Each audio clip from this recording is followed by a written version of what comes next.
Who would have thought that women lose up to 50% of bone density throughout their lives? It starts at 35 perimenopause until post-menopause. But we can do something against that.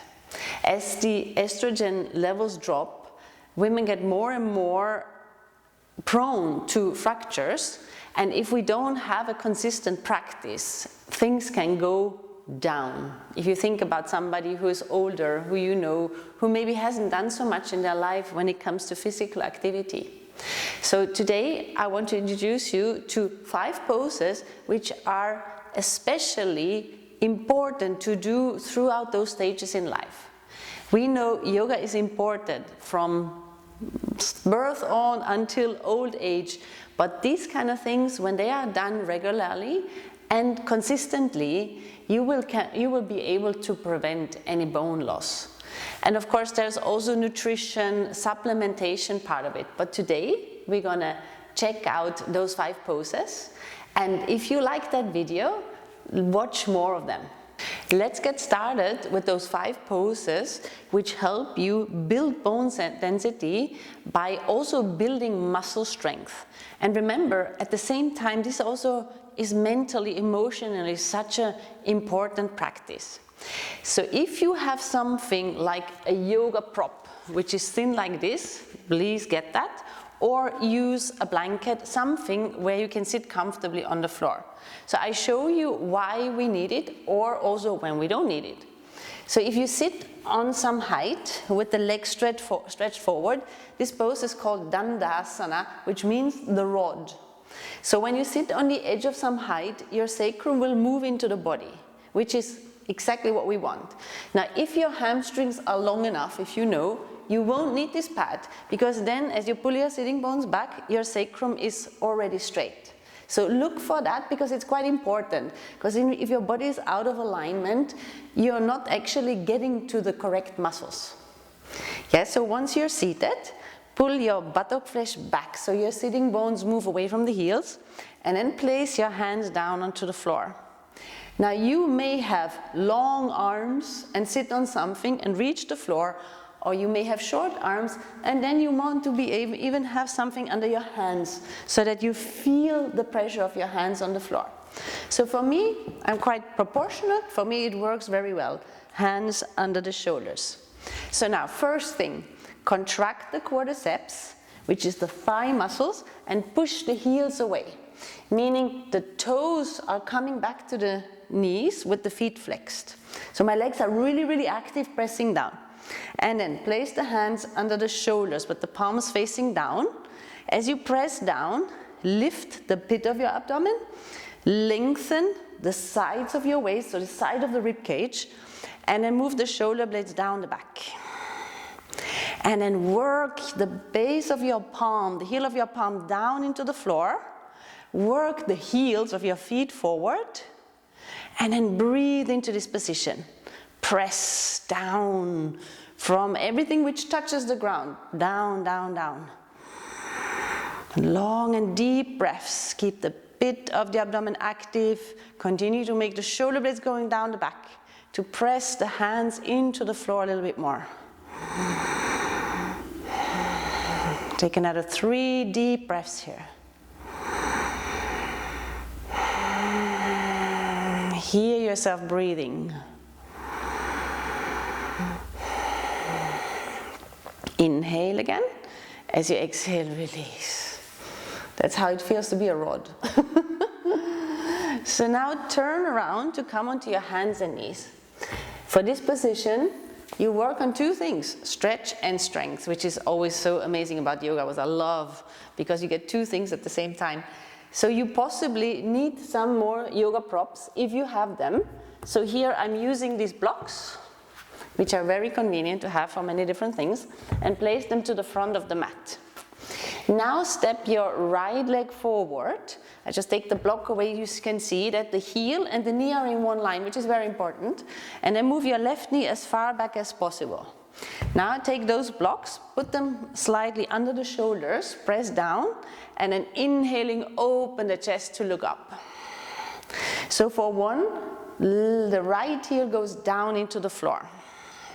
The left toes go actively back, and as the pelvis drops, the hip flexors start to open up, which is important in general, for a healthy back.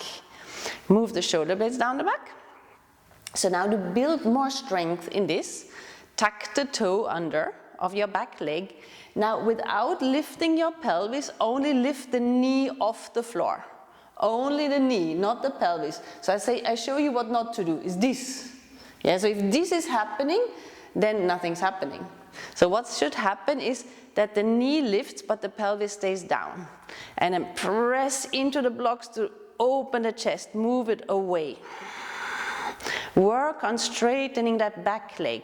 You see, I'm shaking because I'm working. Inhale here, exhaling, come down. Point the toes back and change.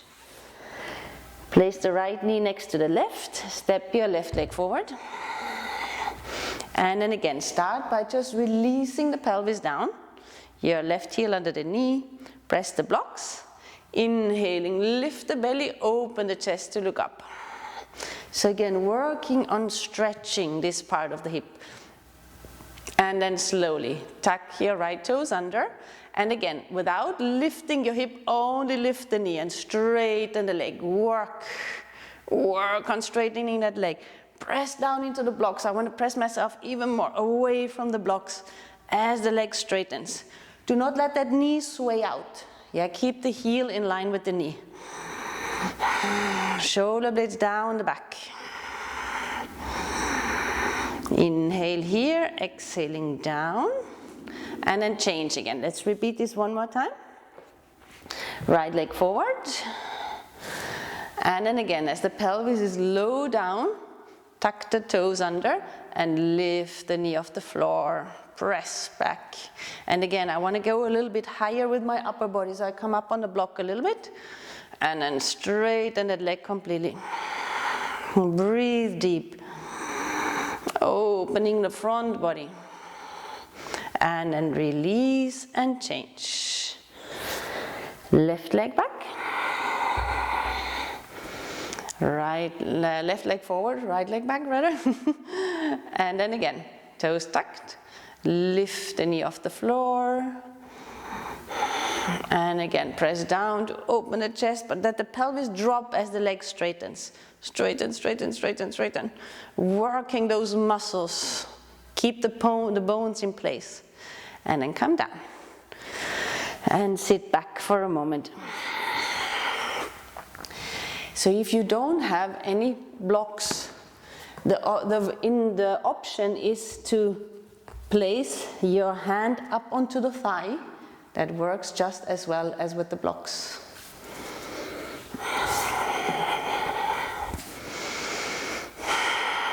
So now we're going to come to the third one. For this one, you'll need to stand up.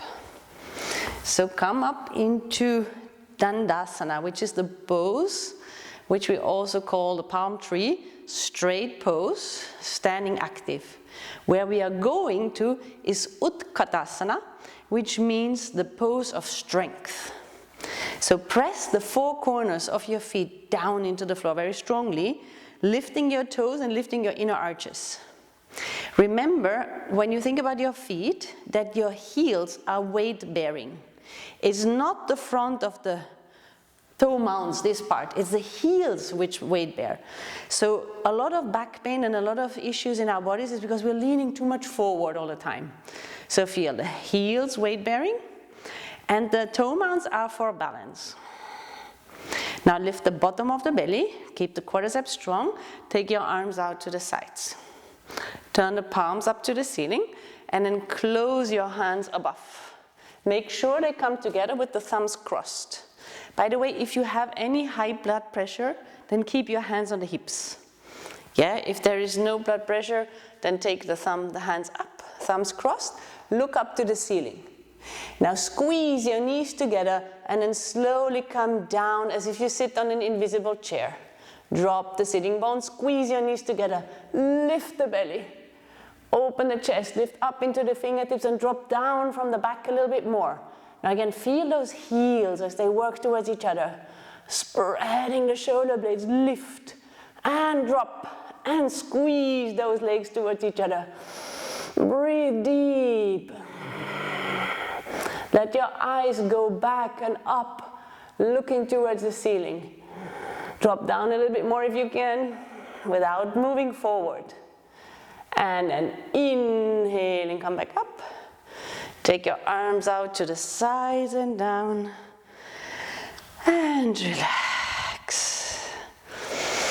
Take a moment to feel the power and the energy you have generated in your body. All hormonal fluctuations can be regulated by working the body in a very effective way. Next pose, Trikonasana. So for that, you need some kind of prop. So if you don't have this kind of blocks, then you can also use a chair instead. It's a little bit higher, but that's fine. You can also alternatively take a box of milk. I've seen people using that. So now put the blocks or the chair behind your right side. I have them now on both sides, but if you have only one, take it on your right. Bring your feet together. So again, we start with the grounding in Tadasana, where the heels press into the ground, bit of the abdomen up and shoulder blades down. Bring your hands into jumping position. And by the way, jumping is great for bone density. Unless you have low back or knee pain, then it's better that you just step. So now bend your knees. On an inhalation, jump or step the legs apart. Take your hands onto the hips. Now check the distance. In European terms, 1.20 meters is a good distance.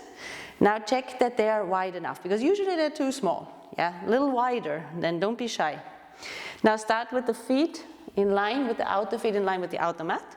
And then turn your left foot in from the ankle and your right leg out from the hip joint. Aligning the heel with the arch. So that's important because we want to connect with the right muscles, and if we're not aligned, we're stretching or strengthening something else. Now bend your knee a little bit, as you see, not much, and with your right hand externally rotate your right thigh bone. Imagine your thigh bone is going diagonally, but as you rotate it, it becomes straight, and the upper part of the thigh bone is in the hip joint, while the lower part of the thigh bone points down towards your knee. So with that rotation, keep it going. Slowly come down and bring your hand on the block. Just under the shoulder. Keep your left hand still on your hip. Now continue to feel your feet. Press the four corners of the feet down and lift the arches. Lift a bit of the abdomen and move that right hip. So continuously with that rotation. So the right hip moves under the body. And then inhaling, lift up. Look towards your left hand. Now feel the feet on the ground, press them down, especially the heels. Yeah, find that weight bearing. The bones are rooting down, root them into the earth. And then the flesh is coming up, pulling the tibialis, the quadriceps up into the groins of both legs. So down with your bones and up with your flesh. Lift a bit of the abdomen. Now continue to breathe as the bones go deeper down into the earth, connecting with the earth. Slowly bring your left foot or your mind into your left foot. On an inhalation, come up. And then turn your right foot in and the left leg out. Bring your hands down for a moment. With all these poses, the longer you hold it, the more efficient it is. So now again, alignment is still there, heel in line with the arch. Bend the knee and externally rotate to make sure that the hip is in joint. Straighten the leg. So my left sitting bone is now moving forward towards the camera. And then lift the bottom of the belly, inhale. As you exhale, come down to bring your hand on the block. Keep your right hand still on your right hip. And then root your feet again, down into the earth. Lift the inner arches, lift a bit of the abdomen, and then slowly take your right arm up, look towards the ceiling. With your breath, Exhaling down into your feet, root the heels, feel the four corners. The toes move up, the flesh moves up, bones down. Feel that structure, your bones in your body, as you ground them to the floor. With your belly strong, feel those legs. Feel the flesh moving up the front of the legs, and then root the heels down so the back of the legs move down into the ground. Breathing deep. Make your left groin, even deeper. So it's this part here. This is what you want to go make deeper and deeper. Bring your mind into the outer right foot. Inhaling, come up from the back leg. And then turn your feet parallel. Move them just a little bit together. Exhaling, jump your legs towards each other. And stand to feel grounded.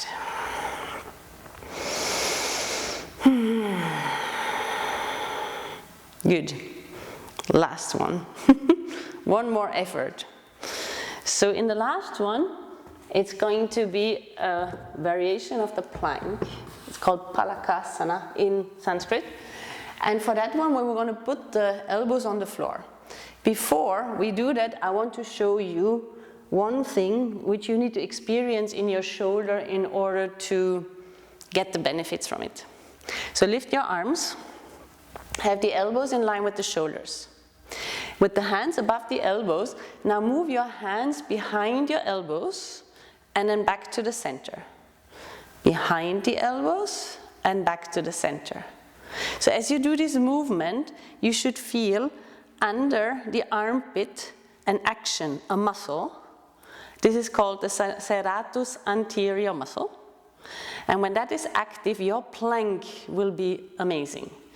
Because in the plank, a problem is that we put too much pressure on the neck. A lot of people complain, they say in the plank they put so much pressure around the shoulder and the neck. But as you're using your serratus anterior muscle, no tension in the neck because it releases these muscles called the upper trapezius. So now come down onto your hands and knees and then place your elbows under the shoulders. By the way, this is very important. Yeah, so make sure the elbows are not going out to the sides. Make sure that they're not too close. Look at your shoulders. Where are they? And then place your elbows right under. I'm going to move a little bit forward. So there's the whole mat. You want to use the whole mat. Now for a moment, I'm going to turn my hands around. Yeah, you can do that as well. So turn the palms facing up. And then while keeping the elbows grounded, turn your palms around. So you get a really good grip on the floor, with the inner wrist pressing down. So now press into the elbows and spread your shoulder blades. And that is the action of what I just showed you when we were seated. Shoulder blade spreading is done from the serratus. And then from here, step your legs back into a plank and then continue working on your shoulder blades. Now lift your belly. Work on contracting your quadriceps, pushing your heels back. So your head should be coming forward, the neck is long. And then breathe deep. If it's too much, just put the knees on the floor and do it this way. Yeah, so this is like the baby version. If you want to do it stronger, then just lift the knees up. Work your front body. Do it with your breath. Breathe into that power as you press your arms down. Again, working the bones into the floor. And then slowly come down, sit back on your heels, relax. Okay, so those were the 5 positions. Watch out for those details I talked about so that you really get the benefit from it. So just do this video again and again so that you'll remember the alignment points, the action points. And now you deserve a little rest. So lie down on your back. Move your buttock flesh forward. Straighten out your legs. And then take your arms out on the sides.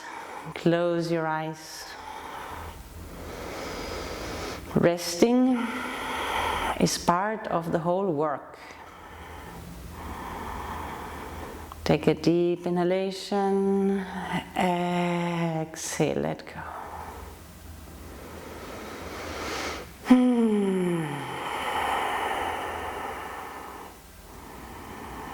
Listen to your breath.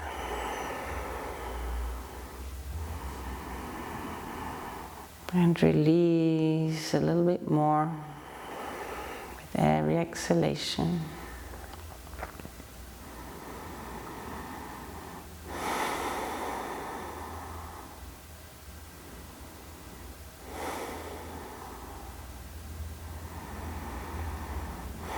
Once you feel your body still, take a moment to feel it.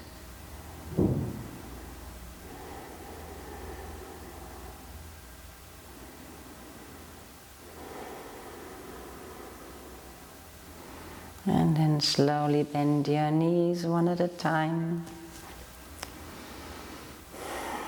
Keep your eyes still closed.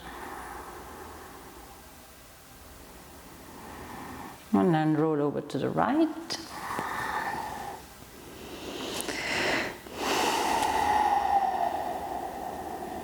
Inhaling, come up to sitting.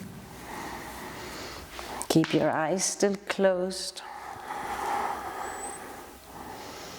And feel your body. Place your hands into Namaste. Exhaling, bow your head. Lift your head again. Open your eyes and release. Thank you for watching. Thank you for practicing with me. I see you in the next video. Remember to subscribe.